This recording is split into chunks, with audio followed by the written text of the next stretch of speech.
ये बाबर कितना देखने में सीधा साधा और भोला लगता है। चीट किया इसने मेरे पे। अरे मैं कह रही हूँ ना, तुम्हें जरूर कोई गलतफहमी हुई होगी। नहीं? हाँ, वो उजाला तुम्हें याद है, मुझे भी कुछ इसी तरह की गलतफहमी हुई थी। लेकिन बाबर ने खुद इतराफ किया है। हाँ। और मैंने सुना भी है कि आरजू जी नाम की लड़की है, वो मिलना चाह रही है उससे और वो भी बहुत बेचैन है मिलने को। क्या क्या क्या? आरजू? भाई ये आजकल हर लड़की का नाम आरजू क्यों होता है? हाँ, तुम इस बात पे गौर कर लो, मेरा मसला सॉल्व ना करना तुम।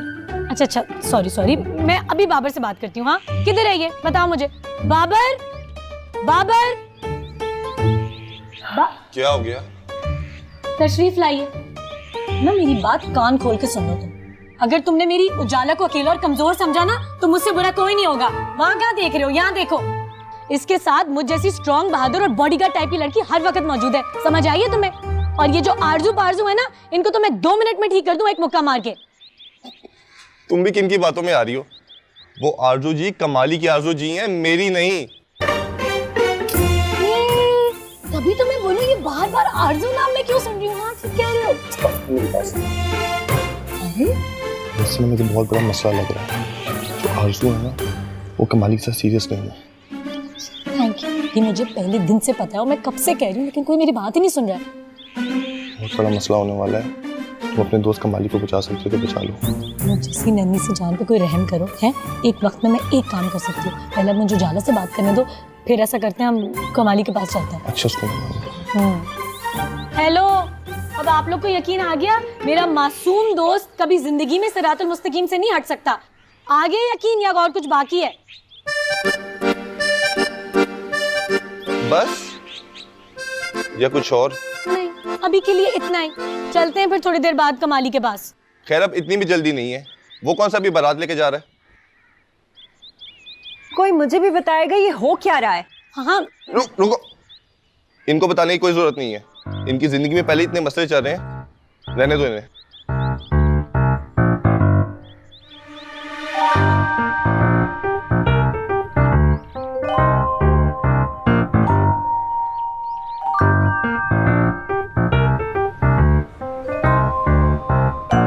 परी बेटा, इस कमाली को समझाओ ना। देखो कैसी कैसी हरकतें करने लगा है कि मेरी तो एक बात नहीं मानता और अब इतनी जिद करता है कि मैं तुम्हें क्या बताऊं। तुम भी कुछ समझाओ ना उसे कि मैंने उसका रिश्ता पक्का कर दिया है। आंटी आप ही समझ जाए ना प्लीज। अरे मैं क्या समझूं? अम्मी देखे, मेरी बात सुने। मैंने आपसे कोई जिद तो नहीं लगाई। मैंने तो सिर्फ एक बार आपसे गुजारिश किया, वो भी हाथ जोड़ के, कि प्लीज आप मेरा रिश्ता आरजू जी के पास ले जाएं। परी, और देखो जरा अम्मी ने क्या किया मेरे साथ। मुझसे पूछे बगैर मेरा रिश्ता डन कर दिया। अम्मी आप ऐसा कैसे कर सकती है? और परी तुम क्या यहाँ थिएटर देखने आई हो? तुम अम्मी को क्यों नहीं समझा रही? समझाओ उन्हें। तुम मेरी इकलौती औलाद हो, समझ में आई? और पता नहीं किन चक्करबाजों के चक्कर में आ गया ये। चक्करबाजों के चक्कर में क्या मतलब अम्मी?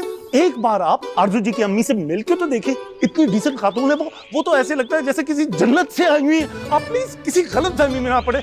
परी प्लीज अम्मी को कुछ समझाओ, वरना मैं तो बेहोश होने वाला हूँ। हाँ। जी आंटी, बिल्कुल जलेबी की तरह सीधी है। हाँ हाँ बिल्कुल। क्या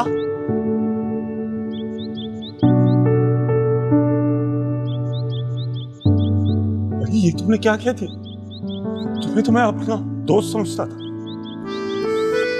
तुमने दोस्त होते हुए दुश्मनों वाला काम किया। मैं तुम्हें कभी माफ नहीं करूंगा, कभी माफ नहीं करूंगा।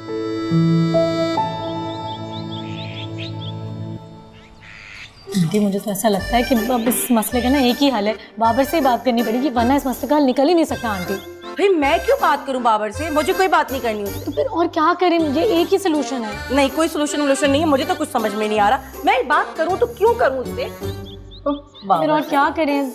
अम्मी आपको बाबर भाई से बात करनी पड़ेगी प्लीज। अरे तुम मेरे इकलौते बेटे हो, मेरे दिल में कितने अरमान है इसकी शादी को लेकर, और ये है कि मेरी परवाह ही नहीं है इसे। अम्मी नहीं, आपको बाबर भाई से बात करनी पड़ेगी। बात करनी पड़ेगी। मुझे तो लगता है चलाको मासी ने इसको कुछ घोल के पिला दिया है। वैसे आंटी बुरा मत मानिएगा, लेकिन मुझे नहीं लगता इसे कुछ घोल के पिलाने की जरूरत है। बचपन से ही पागल है ये। सही कह रही है। ये नेगेटिविटी मुझसे बर्दाश्त नहीं होती। बस मैं जा रहा हूँ। संभल के देखो, ये हरकत है इसकी। अब मैं क्या करूं?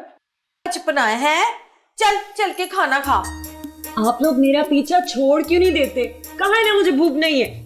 अरे सुबह भी तूने कुछ नहीं खाया, अभी भी कह रही है भूख नहीं है। भाई बाबा ने काम करते, हम सब भी ना शक्का भूत चढ़ा लेते हैं। कितनी बचत होगी ना खाने की, ना खाना खाएंगे ना खाना बनेगा और वजन भी थोड़ा कम हो जाएगा है। वाह वाह वाह खाला, ये हुई ना बात। क्या जबरदस्त आइडिया है। अब इतना भी जबरदस्त नहीं है जितना तू बोल रहा है। चल भाई चल, उठ जा, शाबाश, शराफत से ना खाने की टेबल पे आ जा। चल। हो सकता है कि कोई खुशखबरी आपकी मुंतजिर हो। कैसी खुशखबरी? तुम्हारी बात हुई उससे? देखा देखा देखा खाला, सिर्फ ऊपर ऊपर से गुस्सा है, दिल बेताब है, जवाब नहीं है आपका। अच्छा अच्छा, अब ऐसी भी कोई बात नहीं है। नहीं खाला, मुझे तो लगता है कि आजिर के इश्क में दिमाग चल गया है। वो ये खबर तो बहुत पुरानी है, तुझ तक अब पहुंची है? चल भाई चल, आजा आजा जल्दी आजा, दोबारा नहीं आऊंगी मैं बुलाने। चल भाई आजा तू भी। बहुत अच्छा टाइम स्पेंड हुआ मेरा यहाँ पे दादी। मैं आप सबको बहुत मिस करूंगी और पाकिस्तान को भी। लेकिन तुम अपनी तैयारी रखना पूरी। अभी तो तुमने अरसम की शादी के लिए दोबारा आना है पाकिस्तान। ऑब्वियसली जरूर आऊंगी। इतना ज्यादा सामान, मुझे लग रहा है आप हमारे घर का भी सामान लेके जा रही हैं। अरे ये क्या बदतमीजी है, कोई मेहमानों से इस तरह बात करता है। चलो अपने कमरे में जाओ। मैं और हमजा परी बाजी के घर जा रहे हैं। ओहो परी बाजी, परी बाजी, पता नहीं क्या जादू कर दिया उस लड़की ने इन पर। बेफिक्र रहो, तुम लोग परी बाजी के पास जाओ, वो बहुत अच्छी है। आप सही कह रही हैं दादी, उसने तो इस घर के मकीनों पे भी कब्जा कर लिया।